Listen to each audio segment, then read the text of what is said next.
Bonjour à toutes et à tous, bienvenue dans ce nouvel épisode du Dictionnaire Digital.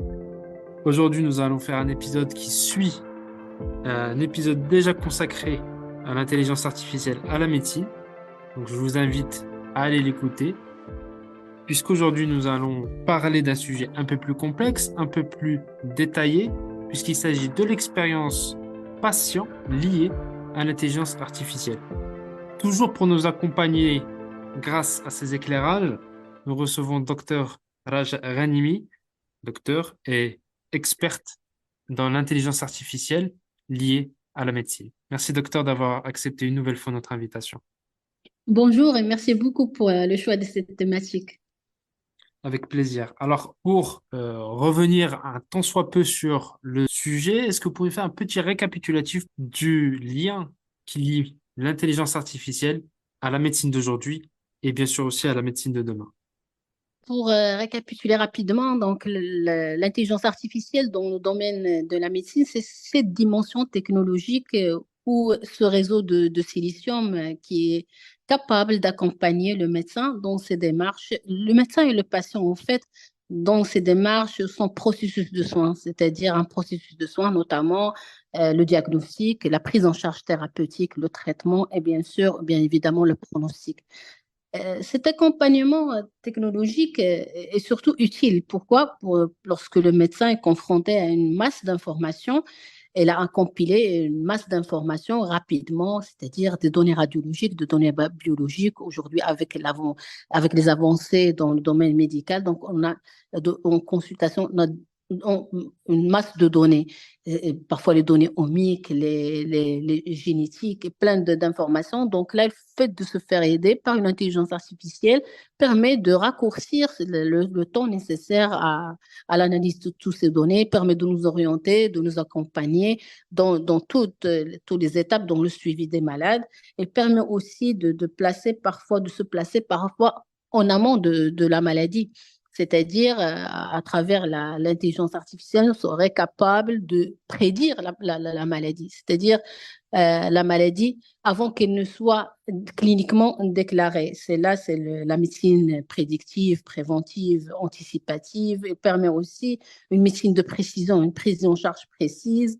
On a parlé de la médecine personnalisée aussi, ou de la médecine, surtout de la médecine participative, c'est-à-dire une abolition totale du vieux et du contexte classique qui est un contexte purement paternaliste. Alors justement, pour rentrer dans le vif du sujet, comment l'intelligence artificielle peut dès aujourd'hui donc améliorer cette expérience du patient? En fait, je vais aborder peut-être dans le même sens pour dire que ce qui est sûr est que l'avènement de l'intelligence artificielle dans un domaine aussi sensible comme la médecine ne sera pas, bien évidemment, sans impact sur le maillon le plus fort, à mon avis, qui est le patient aujourd'hui. Ce qu'il faut savoir aussi que dans une relation de soins, il y a un élément important à garder en vue. Et cet élément est l'expérience patient. Et parce que le vécu d'un patient ne se limite pas au traitement, c'est-à-dire prendre un traitement, des actes médicaux prodigués, mais aussi le confort. C'est ce confort, c'est aussi le niveau de sécurité de la prestation médicale. Ces deux éléments importants, donc ça, c'est le point fort de l'IA, à mon avis. L'introduction de l'intelligence artificielle, de cette dimension, comme je dis, technologique, améliore l'expérience patient parce qu'elle permet d'une part une personnalisation des soins. Par exemple, un pancréas artificiel permet une prise en charge personnelle, continue et précise et bien évidemment sécurisée. Et ça, c'est réconfortant pour le patient. Elle permet aussi, l'intelligence artificielle, elle permet une temporalité, une sorte de temporalité de suivi. C'est-à-dire, elle permet au patient de garder, même à distance, c'est utile de garder ce lien avec le médecin. On sait que dans le cadre des maladies chroniques, donc là, les visites de suivi sont un petit peu espacées. Ça peut aller de 3 à 6 mois. Donc là, le fait de garder ce lien technologique de suivi ça donne déjà une sécurité pour le patient et se sent toujours en connexion avec son médecin. Et le médecin, vice-versa. Donc, elle permet aussi une traçabilité, une transparence dans le processus de soins parce que tout est tracé, tout est enregistré. Et permet une éducation thérapeutique, c'est-à-dire le patient, il peut recevoir l'information et surtout aujourd'hui avec les applications de l'IA générative, la puissance de l'IA générative, donc il peut avoir eu des réponses aux questions qu'elle a, c'est-à-dire consulter, chercher une information, c'est beaucoup plus accessible. Il ne faut pas dissocier une bonne expérience patient et aussi une bonne expérience prestataire de soins aux professionnels. Alors, vous avez parlé justement donc, de certains outils qui sont déjà utilisés. Est-ce que vous pouvez un peu plus détailler ces outils qui sont déjà disponibles pour le patient? Je pense aussi aux outils qui sont maintenant connectés, les appareils connectés, par exemple les smartwatches, qui maintenant, justement, parlaient de cette abondance des données, qui maintenant analysent et enregistrent en temps réel vraiment énormément de données sur notre santé. Est-ce qu'ils peuvent déjà être utilisés, partagés avec nos médecins, être utilisés dans d'autres applications qui permettent peut-être de visualiser, d'analyser notre santé.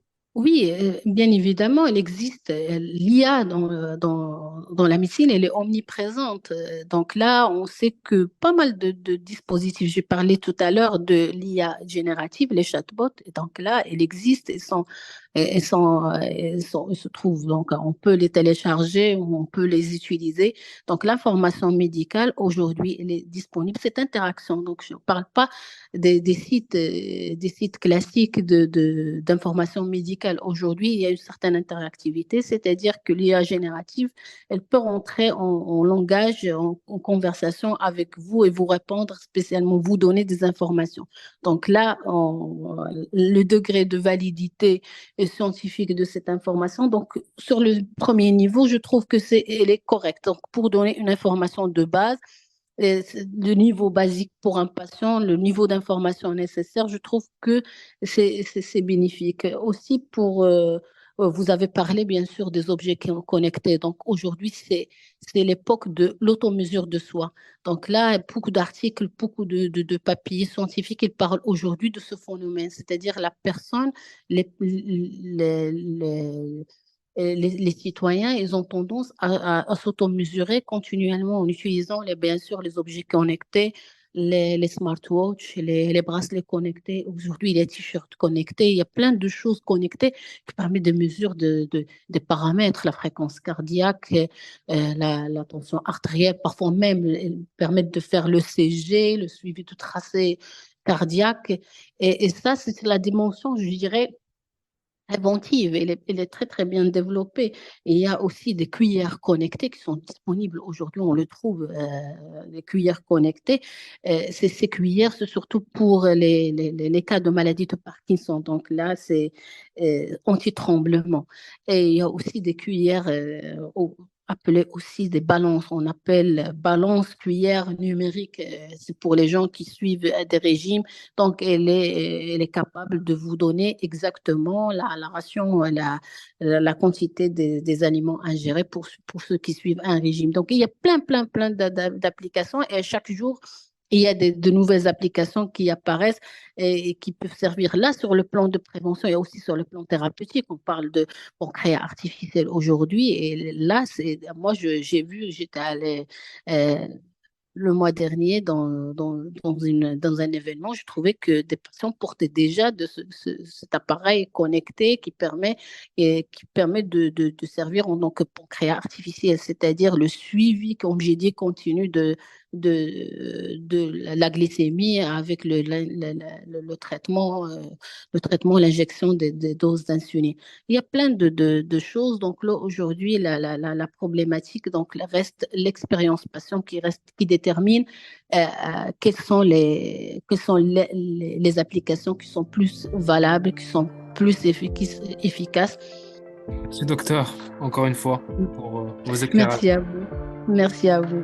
Merci à toutes et à tous d'avoir suivi ce nouvel épisode du Dictionnaire digital. À bientôt.